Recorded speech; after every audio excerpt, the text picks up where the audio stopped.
Morning, everybody. It's a great pleasure to have you all here. I apologize for not having been here at the opening lecture. I had to deal with Dutch anti-Semites abroad.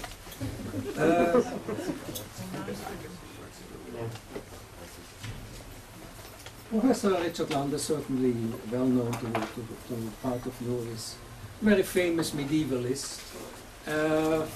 And as we all know, the millennium, the year 1000 had many apocalyptic aspects, and Richard is really an expert in apocalypse. And apocalypse is something which is returning in full force. Those of you who have heard Professor David Cook here half a year ago are certainly familiar with that, and it's something which is extremely difficult to understand and not very well viewed apocalyptic scholarship by many. It's a tough sell. But it's a tough sell, as Richard says, and I must say it's a tough sell for the wrong reasons, because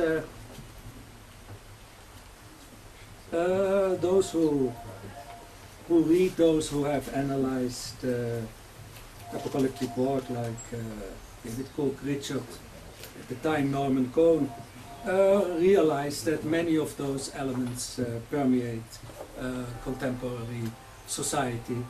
And I would say, if there is a continent which doesn't understand anything about it, it's unfortunately Europe. And that's one of the reasons why Europe, we have so many problems with Europe.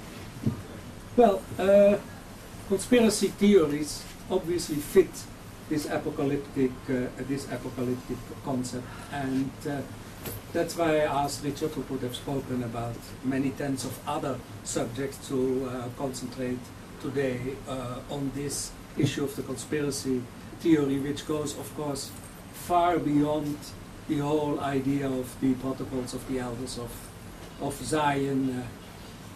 In fact, most Arabs in the world believe in conspiracy theories because they believe that 9/11 could never have been done by an Arab and must have been done by somebody else, which is, I would say, the most concise proof that you have here a whole ethnicity which believes in conspiracy theories.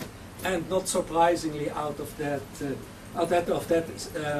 ethnicity comes the most, by far the most apocalyptic violence in our days. Well, about Richard himself, besides that, it's extremely interesting to enter into his numerous weblogs on various subjects, which perhaps he can tell you the exact addresses.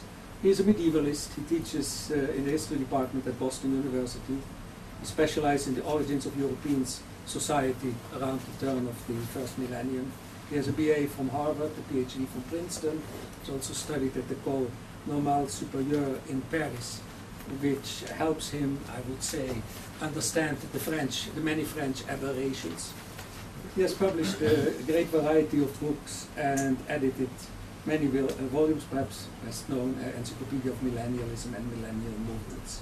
And he now writes again on millennialism, Heaven on Earth, the varieties of the millennial experience, which will appear at Cambridge University Press, and which I understand the last chapter will deal with jihad. Richard, it's a pleasure to have you. Thank you very much. Thank you very much.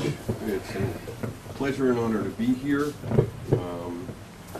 When I was working on millennialism, one of the things that all people who work on millennialism have to deal with is the fact that it certainly as historians, anybody we study who thought the millennium was imminent, the Messianic kingdom, anybody who thought that it was imminent turned out to be wrong. So you've got to deal with cognitive dissonance, you've got to deal with basically a Bavarian principle of unintended consequences. Most of the impact of millennialism is not what the millennialists wanted to do, but the unintended consequences of their mistaken beliefs. I came to Israel in 94, 95, and I was explaining this to people, and taxi cab drivers understood it. Half of my colleagues in America didn't even know what I was talking about. So I would say that if Europe is the least clued into the issues of millennialism, Israel may be one of the most. So what I'd like to do today is to talk specifically about the protocols of the elders of Zion. A friend of mine came up to me at one point in about 2003, 2004, and said, you know, when you were talking about the protocols in the 1990s, I thought, you know, forget it, leave it alone, it's dead. What are you making us think about it for? So one of the things I want to address is not only how does this thing survive, but more specifically, how does it move from the margins of a culture to the center? Because it never went away, it was just banished from public discourse. And now it's coming back, and it's pushing at the edges of public discourse, largely through 9/11 conspiracy stuff. And so I'd like to address first what I think is the sort of, actually the political philosophy that underlies the protocols of the elders of Zion. And then look at what's happening today in 9/11 conspiracies, not so much about Israel, but about George Bush, which I think are extremely disturbing expressions of dysfunctions within American culture, Western culture, and I'm not going to draw the parallels to what goes on here, but I think you'll see some more. Like most American Jews, in 1985, I had never read the protocols. In fact, I was at first time I spoke about it, it was at a conference with Charles Strozier and Robert J. Lifton. So, you know, this is a conference in New York, a seminar in New York with about 100 people, and they're all really smart New York Jews, or 80% of them are real smart New York Jews. And I said, how many people have read the protocols? And it was Robert J. Lifton, Charles Strozier, me, and our graduate students, and that was it. So like most American Jews, in 1985, I had never read the protocols. I had read Norman Cohn's warrant for genocide, however, and so at the end of a year's worth of teaching political and moral philosophy at Columbia University, I decided to give it to my students in the week dedicated to totalitarianism. I was in for something of a surprise. Most people, myself included, think that the international conspiracy revealed by the protocols is one in which the Jews manipulate capital markets to create chaos and take over the world. And in one sense, this is both true and historically relevant. The plan calls for such a move, and the Nazis were only the most virulent group to believe that the Great Crash of 1929 and the ensuing worldwide depression was the work of the Jews. The more fundamental issue raised by the protocol struck me with peculiar force in the context of the course that I was teaching on moral and political philosophy. The opening volley spoke in a voice I'd become familiar with over the course of the year's readings. And this is the voice of the protocols. It must be noted that men with bad instincts are more numerous than the good, and therefore the best results in governing them are attained by violence and terror and intimidation, and not by academic discussions. Every man aims at power. Everyone would like to become a dictator if only he could, and rare indeed are the men who would not be willing to sacrifice the welfare of all for the sake of securing their own dominion. What has restrained the beasts of prey who are called men? What has served for their guidance hitherto? In the beginnings of the structure of society, they were subjected to brutal and blind forces. Afterwards, to law, which is the same force, only disguised. I draw the conclusion that by the nature of right, I draw the conclusion that by the law of nature, right lies in force. Might makes right. This is hardly a Jewish voice. Indeed, both the Bible and the rabbinical corpus spend much time exploring precisely how to discipline power, one might even say circumcise it, to render it less oppressive. The very notion of voluntarily taking up the yoke of the kingdom of heaven, voluntarily, represents an opposite view. Man can learn to control himself from abusing power to his own advantage. Among the socio-political entities on record over the last 4 millennia that have managed to maintain order without the use of coercion and terror to discipline its own people, what I would suggest results in a minimal definition of civil society, Jews rank fairly high. Indeed, one of the revelations of the year's work in political thought, I had never done it systematically, never read Hegel or Nietzsche or the protocols, was the realization of how much democratic thought arises from Christians reading the Hebrew Bible as a political document. No, if anything, the protocols If anything, the protocols were correct. The Jewish voice is, in the rise of modernity, was unquestionably a left-wing voice of change, social transformation, positive some progress, a liberal voice, what I would call soft millennialism. So the voice of the elders of Zion was not a recognizably Jewish voice, on the contrary, but it was familiar. Indeed, it was a common voice, even a cacophony of voices. It was Socrates' foe in Book 2 of the Republic, Thrasymachus, arguing that might makes right. It was the voice of the Athenians to the Melians, according to Thucydides. It was libido dominandi, invoked favorably by the Romans, as they observed very early in their political life that one is either a master or a slave, and thank you, given the choice, we will rule the world. And it was, and the same libido dominandi that Augustine accepted as an immutable dimension of fallen human personalities and of the political life of this world, this earthly city, even if, as a Christian, he deplored it. It was the voice of Carolingian lords and clergymen as they hewed their way through Europe, imposing Christianity. It was the voice of the German aristocracy in the century before the Peasants' War, when they argued that private warfare, their rampagings, were good for public order, because it pruned back a troublesome peasantry.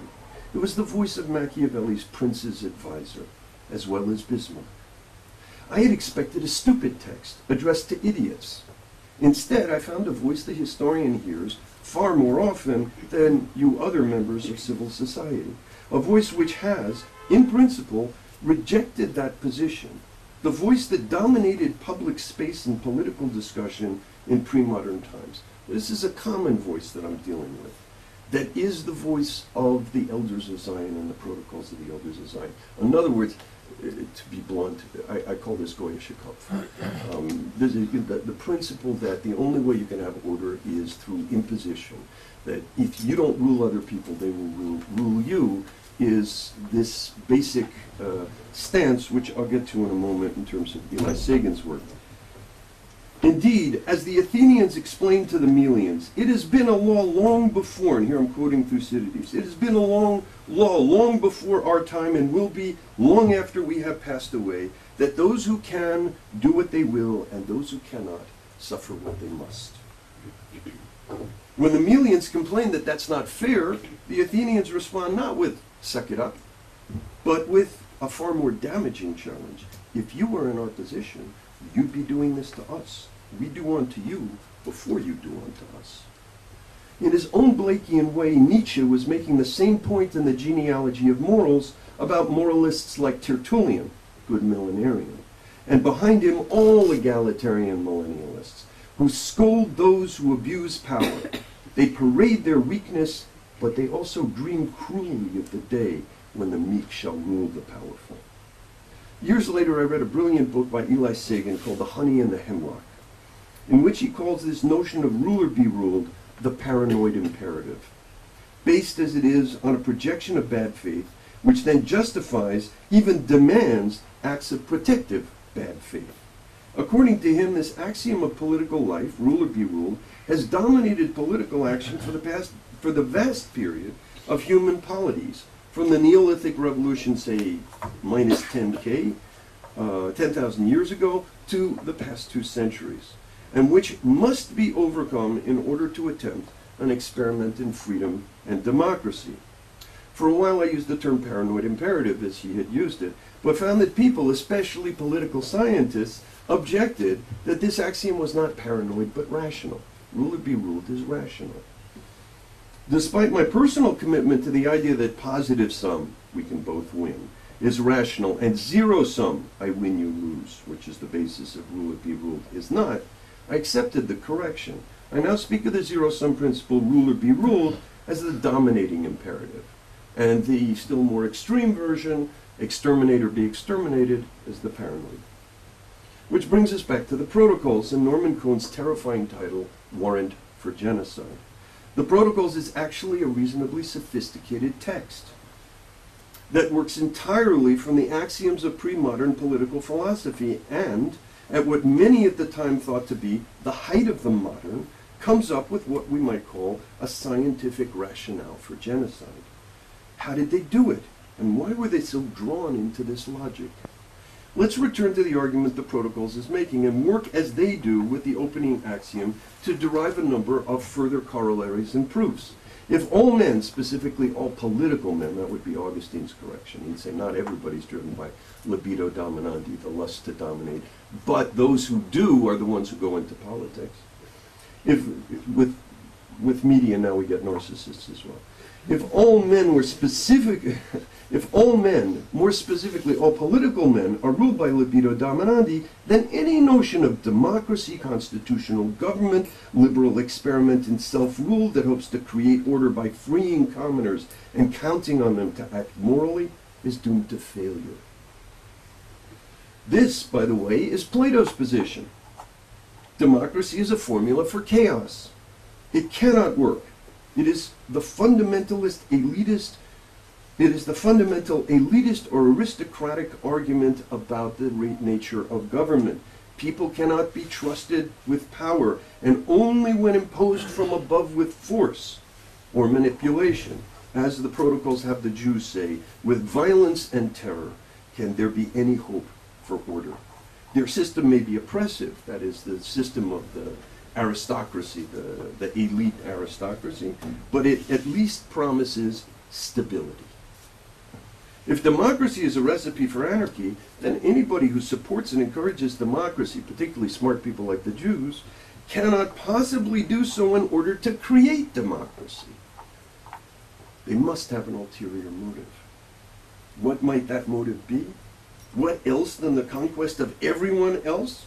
No. What else than the conquest of everyone else? The subjection to slavery of the rest of the world. In modern terminology, the agents of this world conquest are demopaths. They use the values of democracy to lull people into taking steps that will assure their own downfall.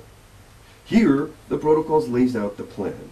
Since we Jews are weak and cannot confront or fight the Gentile aristocracy head-on, they're too strong for us and know what we're up to, we must convince the Gentile commoners to rise up against them and overthrow them. Then, once these poor fools have been duped into ridding themselves of their only natural defenders, no matter how oppressive those natural defenders might seem, their iron-fisted aristocracy, the Jews will unleash with a wave of democracies and create further chaos with a crash of the markets and further revolutions, and once in power, they'll make the previous regime seem mild indeed. QED. Again, this may not be how Jews think, but it is precisely how some Gentiles think. Indeed, exactly how the people who compose the text think. That is to say, the anti-Semitic culture in France at the time of the Dreyfus Affair, linked to the Tsarist secret police, and the sense on the part of, at the end of the 19th, beginning of the 20th century, of the aristocratic and monarchical regimes of Europe, that their heads were on the block. Jeffrey Wolf has pointed out that the Protocols is a pious forgery, which, like the donation of Constantine, merely supplied the written form of something that was, in the mind of the forger, true already. The truth here, however, is not about Jews, but this particularly powerful strand of Gentile political thought. In some senses, its authors, people from an international aristocracy increasingly alarmed at the advances of liberal constitutional governments, produced a classic work of cognitive egocentrism. Cognitive egocentrism is when you project your mentality onto others. Normally, we do it most often when we say, oh, I'm sure that if we're nice to them, they'll be nice to us. But there's another version of cognitive egocentrism, which is rule or be ruled. I know you want to rule me, so I have to dominate you. The Jews, so the Gentile, particularly the Gentile who wants world dominion, says the Jews think as we do. No better incident illustrates this point than the first visit of the Japanese delegation to Hebrew University. This is, I think, in the 1960s. They brought a beautifully bound translation of the Protocols of the Elders of Zion in Japanese as their gift. Now, this is so perfect a story, a deeply cutting and dark joke, that I considered it an urban legend until Several years ago, I had the chance to ask Menachem Milson if it were true, and he told me not only was it true, but he was the university official who received the gift. To people who think this way, the advent of modernity could not represent a sincere experiment in freedom. It had to be a trap. The aristocracy's loss of arbitrary powers, legislated by egalitarian and constitutional lawgivers, who instituted the slave morality of equality before the law, was not a prelude to everyone's renunciation of arbitrary power and exercise of disciplined freedom, but the prelude to a still greater imposition of tyranny. Shorn of aristocratic privilege, watching meritocratic upstarts like the Jews undermine their old boy network, increasingly threatened by the advances of commoners' freedoms, including freedom of the press and freedom to assemble, those from the Ancien Regime in whom persisted their belief in the dominating imperative could only wait for the second shoe to drop. When did the slavery begin? In a sense, the Protocols expresses their understanding of the anomalous modern present. Democracy, modernity, is a prelude to horror. Someone is secretly planning its overthrow.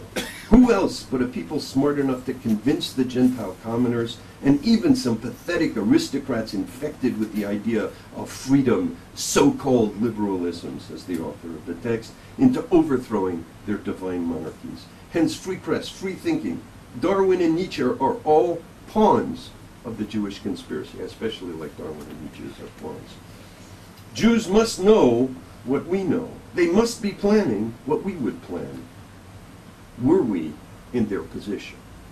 And part of this is just an extraordinary belief in how smart the Jews are. I mean, you can't get a better document to indicate the widespread belief that Jews are like head and shoulders smarter than Gentiles, than the Protocols of the Ancient Society.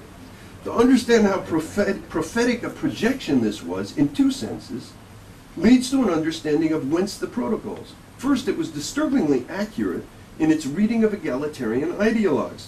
When they managed to pull off a revolution, whether in France in 1789 or in Russia in 1917, no sooner did the egalitarians gain power than they turned to terror as in order to rule. All the fair promises that lured the commoners to support the leadership ended up in mob rule and bloodthirsty demagogues. Given the Protocols came out little more than a decade before the Russian Revolution, and it actually came out the year of the first Russian Revolution in 1905, and that by the time Marston then translated them into English in 1922, the Bolsheviks had begun their purges and mass arrests, the work seemed utterly prophetic on every level. Second, it anticipated the lonely terror of the disciple of the dominating imperative in a culture where liberalism is triumphant. It spoke directly to him in his own language, and even if it gave him a terrible sense of danger, he felt it anyway, it gave him two more things: a clearly defined enemy, the Jews, and permission to wipe that enemy out. Part of the frisson of the Protocols is the chance to hear how Jews, these people who think they're God's moral gift to mankind, think behind closed doors. It's the first forgery of its kind, I believe, certainly nothing like this that I know of in the Middle Ages, that purports to be the very words of a people in secret conventicle. It offers a look behind the curtain at the manipulators who terrify with their strange and hostile glances. And here, you know, if you look at some of Hitler's stuff, the movies that were put out, one of the things they do is they just go to the ghetto and they take these pictures of Jews looking, and it's clear that these looks terrify them. Hitler's reaction embodies every aspect of this analysis. He writes in Mein Kampf, "We must beat the Jews with their own weapons. I saw that the moment I read the book.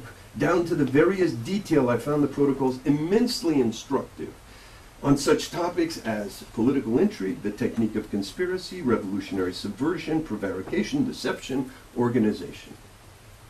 As he plotted his own war of conquest to enslave the world's races, he projected precisely that intention onto the Jews.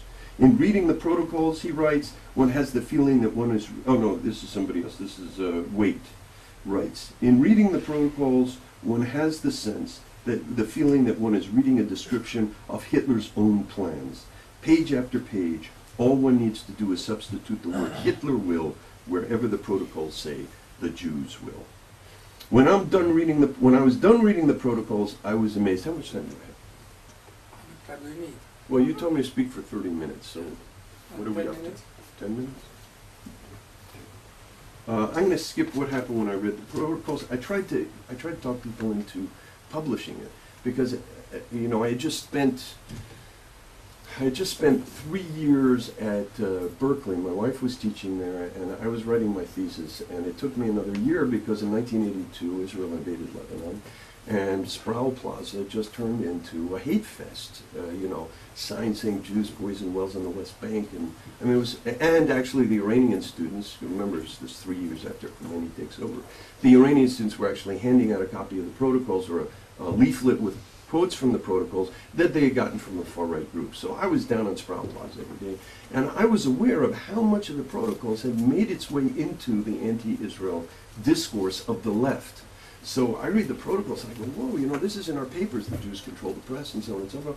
And people don't realize that this is coming out of the protocols. We have to do an edition of the protocols. And at the time I was at Columbia, Fritz Stern was the head of the history department there. And his specialty is Germany during the Nazi period. So I said, we got to do it. And he said, you don't understand. You think that you're inoculating people. You're actually spreading an infection. Now, 1985 is before the internet. The idea of not publishing the protocols lest it gets out is at this point ludicrous.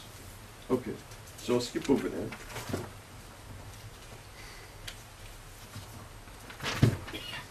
The Protocols is a modern product.